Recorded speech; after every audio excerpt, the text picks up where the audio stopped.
మంచిదైతే ఊరు మంచిదవుతుందంటారు. కాలు జారినా వెనక్కి తీసుకోవచ్చు, కానీ నోరు జారితే వెనక్కి తీసుకోలేదు. ఎవరో రోడ్డున పోయేవాడు అడ్డగోలుగా మాట్లాడాడంటే ఎవరో పట్టించుకోరు. కానీ ప్రజా జీవితంలో ఉన్న వాళ్ళు కూడా ఈ విషయాన్ని మర్చిపోతే తిప్పలు తప్పవు. తెలుగు రాష్ట్రాల రాజకీయాల్లో కొందరు నేతల నోటి దురుసే వాళ్లకు పొలిటికల్ ఫేమ్ తెచ్చిపెట్టి ఉండొచ్చు. కానీ అదే నోటి దురుసు ఇప్పుడు వాళ్ళని చిక్కుల్లో పడేస్తుంది. ఇందుకు పోసాని సహా ఏపీలో ఎన్నో ఎగ్జాంపుల్స్ ఉన్నాయి.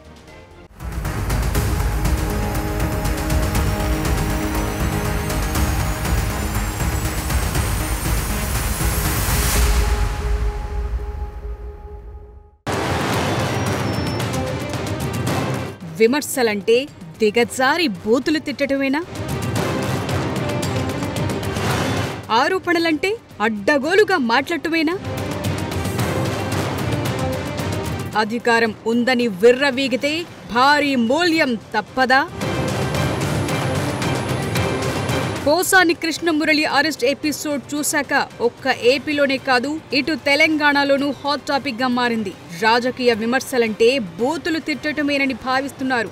ఆరోపణలంటే అడ్డగోలుగా మాట్లాడటమేనని శృతిమించుతున్నారు. ఒకప్పటి రాజకీయాలతో పోలిస్తే ఇప్పుడు నడుస్తున్న రాజకీయం చాలా డిఫరెంట్ గా ఉంది.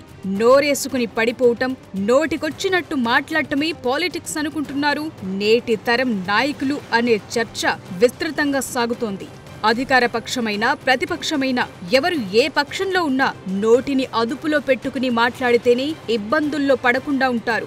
లేకపోతే ఇప్పుడు పోసాని కృష్ణమురళి మాదిరిగానే చిక్కుల్లో పడాల్సి వస్తుందంటున్నారు. నోటిని అదుపులో పెట్టుకుని మాటలను పొదుపుగా వాడకపోతే ఇలాంటి తంటాలు తప్పవనే చర్చ జోరుగా సాగుతోంది.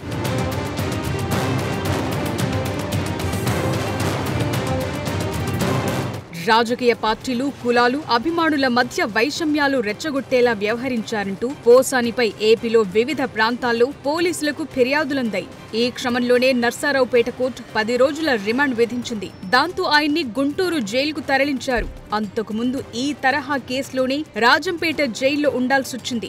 ఏపీలో వైసీపీ అధికారంలో ఉండగా తెలుగుదేశం అధినేత చంద్రబాబు, జనసేన అధినేత పవన్ కళ్యాణ్ పై అనుచిత వ్యాఖ్యలు చేశారు. కూటమి ప్రభుత్వం అధికారంలోకొచ్చాక ఆయనపై ఫిర్యాదులు వెల్లువెత్తడంతో కేసులు నమోదయ్యాయి. అలాగే టీటీడీ చైర్మన్ బీఆర్ నాయుడు పైన అనుచిత వ్యాఖ్యలు చేయడంతో పుత్తూరు పిఎస్ లో మరో కేసు నమోదైంది. వరుస కేసులు, తాజా పరిణామాలతో పోసాని ఉక్కిరిబిక్కిరవుతున్నారు.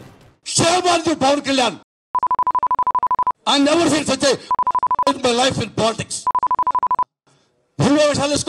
అమ్మలప్పుడు తిరుగు ఎవడు అడిగాడు నిన్ను? వైసీపీ అధికారంలో ఉన్నప్పుడు పోసాని ఏ రేంజ్ లో చెలరేగిపోయారో ఏపీ అంతా చూసింది. సినిమాల్లో డబుల్ మీనింగ్ డైలాగులతో పాపులర్ అయిన ఆయన పాలిటిక్స్ లో నేరుగా బూత్ ప్రయోగాలతో అసహ్యమైన ట్రెండ్ కి తెరలేపారు. తన నోటి దురుసుతో ఇష్టమొచ్చినట్టు మాట్లాడారు. ప్రత్యర్థి నేతల కుటుంబాలను సైతం టార్గెట్ చేశారు. అప్పుడు అంతలా ఎగిరిన పోసాని ఇప్పుడు పోలీసుల అదుపులో ఎలా కనిపిస్తున్నారో అంతా చూస్తున్నారు. కేసులతో ఆయనెంత సతమతమవుతున్నారో క్లియర్ గా తెలుస్తోంది. అప్పుడేమో నోటికి ఎంతొస్తే అంతా మాట్లాడారు, ఇప్పుడేమో బిత్తర చూపులు చూస్తున్నారు. పోలీస్ స్టేషన్లు, కోర్టుల చుట్టూ తిరుగుతున్నప్పుడు పోసాని ఎంత ఉక్కిరిబిక్కిరవుతున్నారో అర్థమవుతోంది.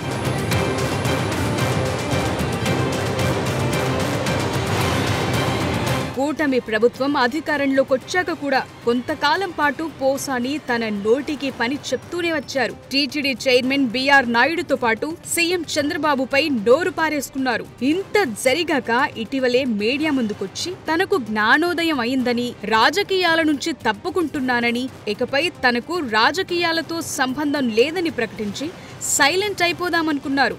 చేయాల్సిందంతా చేసేసి అనాల్సినవన్నీ అనేసి ఇప్పుడు నాకేం సంబంధం లేదు, రాజకీయాల నుంచి తప్పుకుంటున్నాను అనేస్తే అయిపోదు కదా.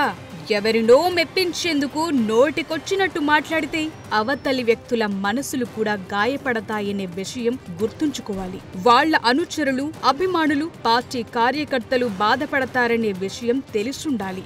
లేకపోతే పోసానికి జరిగినట్లే చేసిన పాపం వెంటాడుతూనే ఉంటుంది. అధికారంలో ఉన్నామని ఎక్కువ విర్రవీగితే చివరకు ఇలాంటి తిప్పలు తప్పవనే విషయం ప్రతి ఒక్క రాజకీయ నేత గుర్తుంచుకోవాలనే చర్చ అంతటా జరుగుతోంది.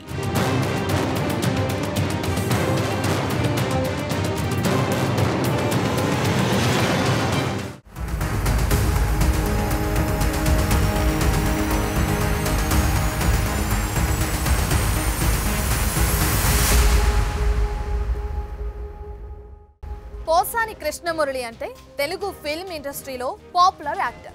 ఎన్నో బ్లాక్ బస్టర్ సినిమాలకు కథలు మాటలు అందించిన రైటర్.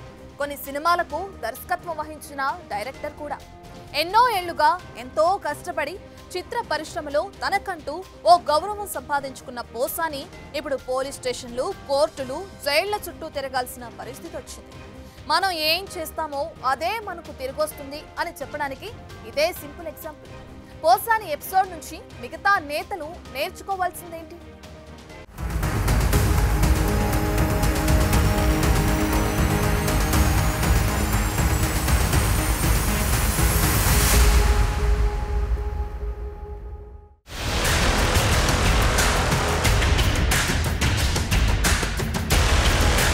రాజకీయాల్లో ఇంతకన్నా దిగజారటానికేమీ లేదు అనుకున్న ప్రతిసారి ఇంకా దిగజారిపోతున్న పరిస్థితులు కనిపిస్తున్నాయి. పోసాని లాంటి కొందరి భాష, నోటి దురుసు చూశాక రాజకీయాలను తరచుగా ఫాలో అయ్యే ప్రతి ఒక్కరికి ఇదే భావన కలుగుతుంది. ఇప్పుడు రాజకీయ విమర్శలు, ఆరోపణల్లాంటివేవీ లేవు. అన్నీ రాజకీయ బూతులే వినిపిస్తున్నాయి. గడిచిన 5 ఏళ్లలో ఏపీలో కొందరు నాయకుల భాషా ప్రావీణ్యం ఏ విధంగా ఉండిందో, ఎవరెలా పోటీపడి మరీ తిట్టారో ఆంధ్ర అంతా చూసింది. ఒకానొక దశలో నోరు మంచిది కాదు కాబట్టి తమ రాజకీయం కూడా మంచిది కాదని నిరూపించారు. ఈ ట్రాప్ లో పడే సినిమాల ద్వారా తాను సంపాదించుకున్న గౌరవాన్ని పోసాని చేజేతుల పోగొట్టుకునేదాకా వచ్చింది.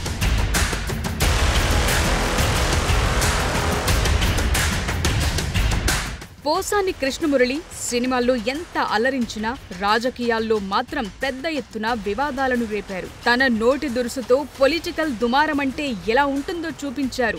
ఏపీలో వైసీపీకి మద్దతుగా ఉన్న ఆయన పవన్ కళ్యాణ్, చంద్రబాబుపై చేసిన వ్యాఖ్యలు అప్పట్లో తెలుగు రాష్ట్రాల్లో సంచలనంగా మారాయి. ఇది పవన్ అభిమానుల్ని, జన సైనికులను, తెలుగుదేశం కార్యకర్తల్ని బాగా బాధించింది. సీన్ కట్ చేస్తే ఇప్పుడు పోసాని లాంటోళ్లందరికీ కొత్త పిక్చర్ కనిపిస్తోంది. పోసాని అరెస్ట్, జైల్ ఎపిసోడ్స్ అన్ని తెలుగు రాష్ట్రాల్లో హాట్ టాపిక్ గా మారాయి. కాగా ఈ ప్రభుత్వం కక్ష సాధింపు చర్యలకు పాల్పడుతోందని వైసీపీ నేతలు గగ్గోలు పెడుతున్నా అంతా చట్టబద్ధంగానే జరుగుతోందని చెప్తున్నారు అధికార కూటమి నేతలు.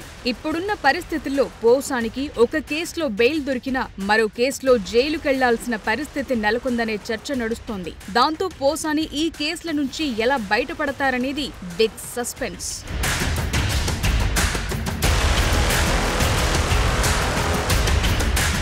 టాలీవుడ్ లో కామెడీ క్యారెక్టర్ ఇమేజ్ తో కాస్తో కూస్తో డిమాండ్ ఉన్న టైంలో వైసీపీలోకొచ్చారు పోసాని. ఏపీలో పొలిటికల్ పిక్చర్ ముగిసేసరికి అటు సినీ అవకాశాలు తగ్గి, ఇటు పొలిటికల్ గాను ఏమీ సాధించలేక సెల్ఫ్ గోల్ వేసుకున్నారు. అధికారం ఉందని విర్రవీగితే అంతకు మించి అనుభవించాల్సి వస్తుందని పోసానిని చూస్తున్న వాళ్లందరికీ ఇప్పుడిప్పుడే అర్థమవుతోంది. కేవలం పోసాని ఒక్కరే కాదు, నోటికొచ్చినట్లు వాగితే ఎవరైనా భారీ మూల్యం చెల్లించుకోవాల్సి ఉంటుంది. పైగా ఇది ఒక్క పోసాని దగ్గరే ఆగే పరిస్థితి లేదు.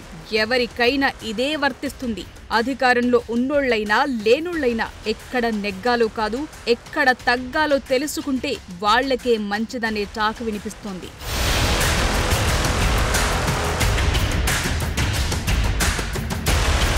అయినా రాజకీయాల్లో ప్రత్యర్థిని ఓడించాలంటే ప్రజల్ని మెప్పించాలి. అంతేగాని బండబూతులు తిట్టి, శాపనార్థాలు పెట్టి మానసికంగా వేధిస్తాం, వేలాది మంది మనోభావాలు దెబ్బతీస్తామంటే అది వాళ్లకే నష్టం. దురదృష్టవశాత్తు ఇప్పటి రాజకీయాల్లో బూతులు, అడ్డగోలు మాటలే రాజకీయం అనుకుంటున్నారు కొందరు నేతలు.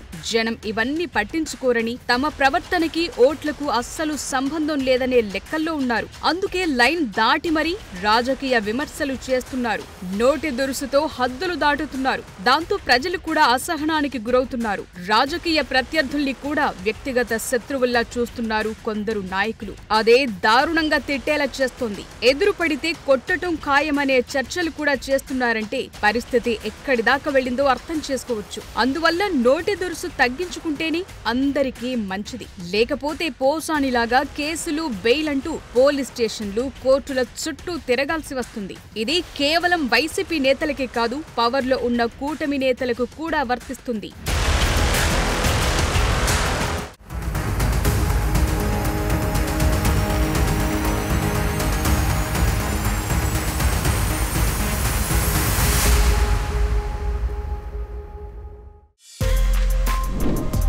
For more videos like this, subscribe Big TV channel.